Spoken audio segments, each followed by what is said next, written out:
Welcome to the Good Question Podcast. Alex Giles, joined by my colleagues from WBTV, Jess Dyer and Jamie Bowl. And for the first time, I'm looking at you guys, and you're just feet away from me. Yeah. Yeah. I can give you knuckles right now across the way. We're so close. And it's crazy, isn't it? It still feels It's really strange, weird. though. It feels strange to be this close to you guys, to talk to you guys without masks, and to touch colleagues, even if it's just a handshake or a fist bump. But we've gotten our COVID vaccines. Even since the mandates went down, right? Was it strange going out like that first weekend? You're sort of like, Yes. you walk through a parking lot, Right. you're approaching the store, you're like, what am I doing? Am I not? Am I? You're looking at other people. Yeah. Am I being judged one way or the other? It's just a weird time. I felt I weird know. going into work yesterday because I wasn't in work on Friday when they lifted the mask that's right. mandate. Yeah. So I wasn't there to physically see everyone take the masks off. So when I went in yesterday, I had my mask in my hand and I was looking around to make sure okay, nobody else is wearing a mask. Yeah. I'm okay. Yeah. The boss said we're okay to walk around without the mask so on. weird. We've gotten the vaccine, but it's still, you feel like naked. You get You up to walk to get something from the printer or go to the bathroom and you don't have anything over your face. Mm-hmm. It's crazy. But I'd happily smash my Zoom camera to never have to use it again. This is nice to be in person. It is. Yeah. It's great to be in person. This week, talking about the city's comprehensive 2040 plan. It's been a hot button issue for a few weeks now, several months that it's been in the works, and the city's still trying to get everything kind of ironed out with it, Jamie. Yeah. And this has been a process where they're trying to get feedback from the community, feedback from the people who live in Charlotte-Mecklenburg, because this is supposed to kind of dictate the Right. roadmap for planning for the next couple decades. We know the city's growing rapidly. That's not going to slow down. The Right. pandemic certainly hasn't done that. In fact, it maybe is accelerating True. it in some cases. So we're trying to figure out big picture things here.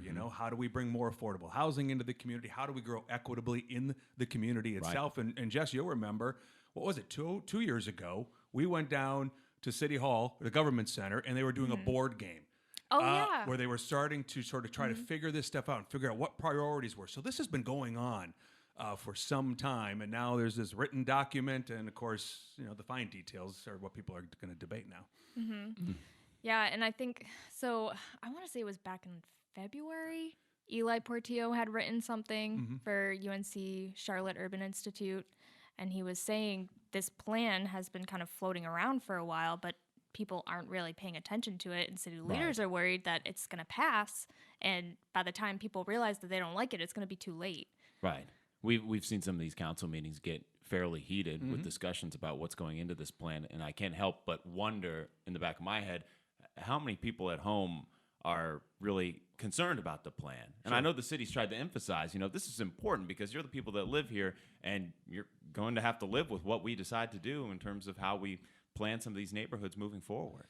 And that's the thing. And like you said, there has been some political back and forth big Right. time. We had Right. two council members on recently on the program, Tark Bakari and Braxton Winston, obviously very opposing points of view on this sort of thing. And Bakari going, as far as saying, maybe the city planner here, should lose his job over the way this whole thing has been going on. So that created a bit of a dust up as well.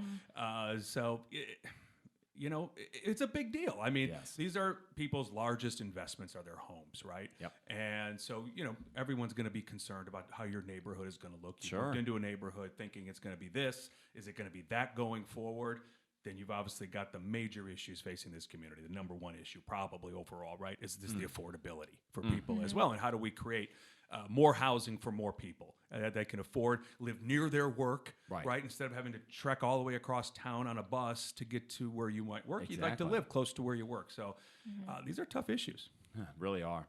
Full disclosure, it is May 18th as we're recording this. We know, obviously, the medium for which we're doing this, a podcast. So some folks might listen to this, a couple weeks afterwards. We thought it was important, though, to give people kind of a 30,000-foot view, to steal your term, Jamie. Kind of just explain what this plan is, kind of backtrack so folks could listen to somebody who has expertise about this, explain, why this plan is what it is and why the city is working so hard on it right now. So we had a conversation. Sam Spencer, he's chair of the Charlotte-Mecklenburg Planning Commission and Planning Committee, and he was able to describe in detail kind of what this is and why they are putting so much time into it. Jess, Jamie, thank you guys. Good to see you. Good to see you too, in person. That's right.